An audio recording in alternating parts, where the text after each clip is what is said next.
zero confidence. That is the exact verbatim assessment Red Bull Technical Director Pierre Waché delivered on August 13, 2026, regarding the RB22's performance data just 7 days before Max Verstappen was scheduled to race at his home Grand Prix in Zandvoort. Waché did not say the team was managing issues or optimizing a difficult package. He stated bluntly to Motorsport Week that they try to maximize it but have no confidence, explaining that with this new car you see a different problem every time you go to the track when you put the car on the ground.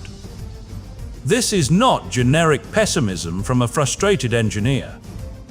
It is a formal admission from the person responsible for the car's engineering integrity that the RB22, Red Bull's first chassis, built entirely under the new 2026 technical and power unit regulations with the in-house Red Bull powertrains, Ford unit, remains fundamentally unresolved less than 2 weeks before its most symbolically important race of the year. So here's the tension that makes absolutely no sense on paper. How does a team publicly admit their championship-winning driver is essentially surviving laps in an undrivable machine, while simultaneously preparing to announce he has signed away his future through the end of the 2030 season?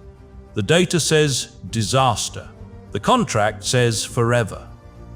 One of these narratives has to be wrong, or there is something massive happening behind closed doors that completely rewrites what we think we know about Red Bull's 2026 crisis. We know Verstappen called every lap survival earlier this year. We know both he and teammate Isack Hadjar reported the car feeling like it was coming apart during sessions due to structural integrity concerns and narrow operating windows that make it volatile to weather and track conditions. Yet the ink is drying on a deal that commits him for another 4.5 years. Why would the best driver on the grid double down on a project his own technical director cannot vouch for? Waché's admission is particularly alarming because it came after months of development work on a car that was supposed to be Red Bull's answer to the new regulatory era. The RB22 represents the first clean sheet design following the Honda split and the transition to full works power unit manufacturing. When a technical director uses the phrase "different problem every time," it suggests the issues are not isolated setup gremlins, but systemic correlation failures between simulation tools and real-world aerodynamic behavior. In modern F1, where development cycles are measured in hours of wind tunnel time and computational fluid dynamics, validation, losing correlation mid-season is catastrophic. It means upgrades do not work as predicted. It means baseline setups shift unpredictably between circuits. It means drivers cannot build muscle memory or trust because the car's balance changes fundamentally whenever new parts arrive or track temperatures fluctuate. For Verstappen, whose driving style demands precise rear-end stability and predictable braking phases, this volatility transforms competitive racing into damage limitation. And yet, despite having lived through this instability firsthand since the season opener, he chose this exact moment to remove himself from the open market entirely. Verstappen's own description of the RB22 as undrivable earlier in the 2026 season provides the driver-level confirmation that Waché's engineering assessment was not hyperbole, but a reflection of genuine operational reality. When a four-time world champion uses that specific word, he is signaling that the car's behavior falls outside the acceptable bandwidth of setup adjustments available through conventional mechanical or aerodynamic tuning. Survival mode implies the driver must constantly compensate for unpredictable yaw moments, traction loss, or braking instability that cannot be mapped out in pre-session briefings. This disconnect between theoretical performance and actual drivability is precisely what makes Waché's no-confidence statement so damaging ahead of Zandvoort, a circuit with high-speed banked corners that amplify any underlying platform inconsistency. The timing creates an uncomfortable paradox. Waché went on record roughly 1 week before the contract extension became public, meaning Verstappen's recommitment was finalized, while this damning technical verdict was still fresh. Did the team share proprietary development roadmaps that convinced him the issues were solvable? Or did he simply accept that enduring a flawed car now was preferable to restarting elsewhere under equally uncertain 2026 regulations? We cannot confirm whether Verstappen directly addressed Waché's comments during negotiations, as no quote links the two storylines explicitly. What we can confirm is that both men were operating from the same dataset, showing systemic failure points, yet reached diametrically opposite conclusions about risk tolerance. Data does not lie, neither do drivers. Both screamed warning. This divergence matters because it reframes the contract extension not as a celebration of current competitiveness, but as a calculated bet on future regulatory intervention and organizational resilience. Verstappen cited Red Bull's demonstrated ability to develop its way out of a slow start, specifically referencing the team's 2025 comeback from a 104-point championship deficit after Christian Horner's departure. That historical precedent suggests he trusts the process more than the present product. But trusting a process when your technical director publicly admits zero confidence requires a level of faith that goes beyond normal driver-team dynamics. It suggests Verstappen believes the RB22's problems are temporary, growing pains of the new power unit era rather than fundamental design flaws that will persist through 2027 and beyond. Hadjar's experience reinforces that these issues affect both drivers equally, eliminating any possibility that Verstappen's complaints stem from personal preference or adaptation difficulties. When both occupants of the cockpit report structural integrity concerns and describe the car as volatile across varying track conditions, the diagnosis becomes unambiguous. The RB22 operates within such a narrow performance window that minor environmental shifts push it outside usable parameters. For Zandvoort specifically, where coastal winds and abrasive surface compounds demand precise tire management and stable aero balance, this volatility could translate into significant lap time deficits against rivals whose platforms offer broader operational tolerance. So, where does that leave us heading into the Dutch Grand Prix weekend? We have a champion locked in through 2030, sitting in a car his engineers cannot currently trust, at a venue that punishes instability more severely than almost any other track on the calendar. The contract signals long-term certainty.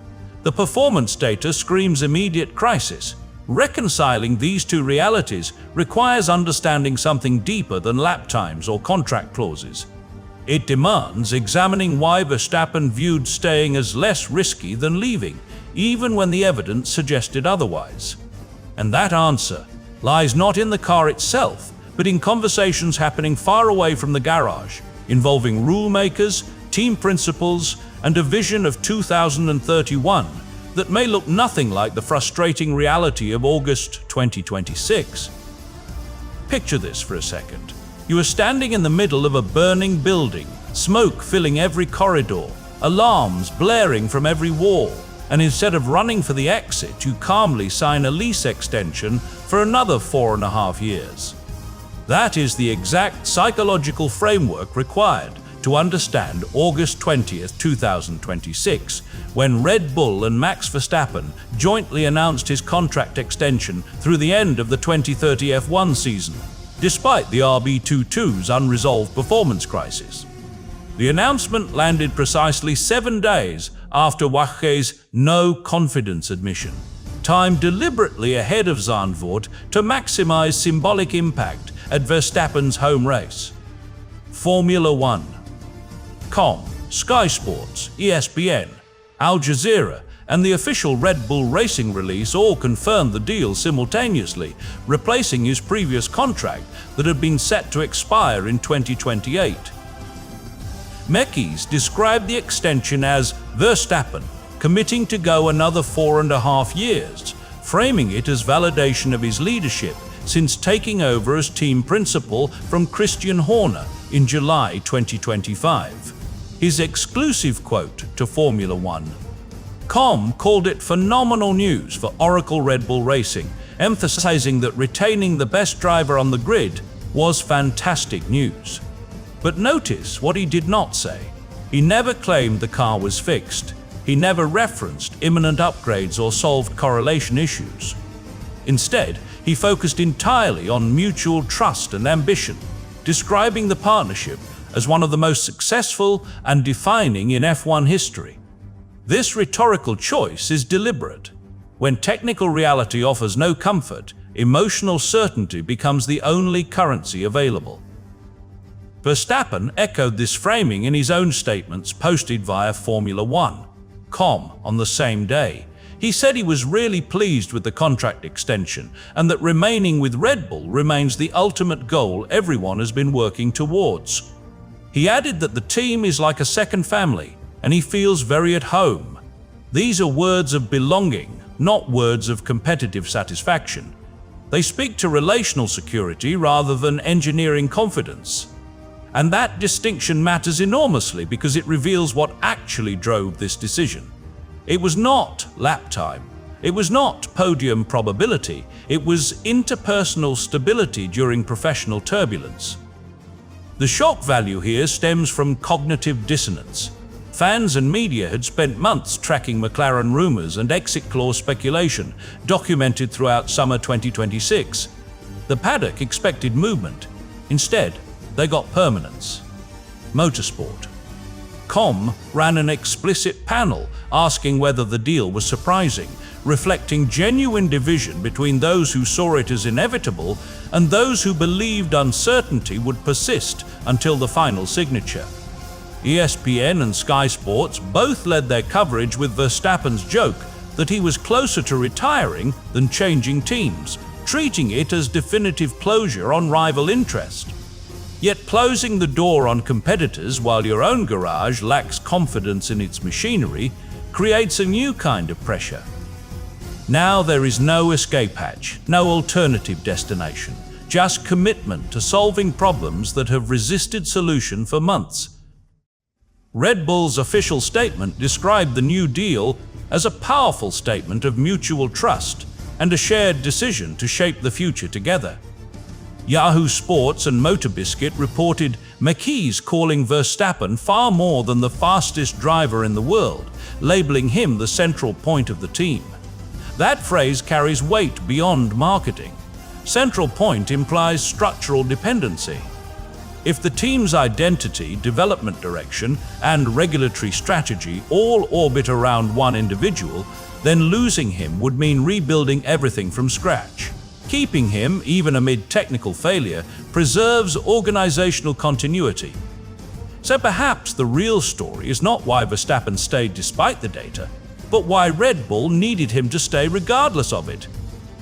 Remember how this all started, with Pierre Waché's stark admission of zero confidence in the RB22 just a week before Zandvoort. That alarming data point seemed to guarantee Verstappen would finally seek an exit, yet the exact opposite happened because his hesitation was never truly about rival teams, but about whether he wanted to remain in Formula One at all. Early in the 2026 season, Verstappen told Mekies directly not to raise questions about his future because he didn't even know if he wanted to stay in F1, a revelation cited by both the Race.com and ESPN as proof of how genuinely open the situation was before this resolution. He joked to ESPN on August 20 that he was closer to retiring than changing teams, definitively shutting down the McLaren rumor cycle that had dominated summer paddock chatter. This wasn't a negotiation tactic. It was existential doubt from a driver who had already achieved everything the sport could offer. Mekies confirmed in his exclusive Formula One.com interview that Verstappen said he wanted to stay from the very first conversations to the very last, emphasizing that the simple truth is Max has always wanted to remain with Red Bull. But wanting to stay and believing you can win are different calculations. What bridged that gap was not improved lap times, but renewed faith in leadership and regulatory evolution. Verstappen cited his relationship with Mekis as really good, very open and transparent via the race, calm, contrasting sharply with the uncertainty that characterized the post-Horner transition period. He also referenced ongoing discussions with F1 and the FIA about adjusting the unpopular 2026 regulations, including a reported move toward a simpler V8 engine formula around 2031, telling the race, "Calm. They are slowly working towards something that becomes better and better." Regulatory hope, leadership trust, personal belonging. These three pillars replaced performance certainty as the foundation for his decision. The McLaren speculation dissolved not because Woking offered more money or faster cars, but because Verstappen's internal calculus shifted from evaluating external alternatives to investing in long-term structural change within Red Bull itself. His quote to ESPN makes this explicit. He never felt the desire or need to change teams to try and win somewhere else, asking simply why he should leave if he feels well within the team here. That rhetorical question contains its own answer.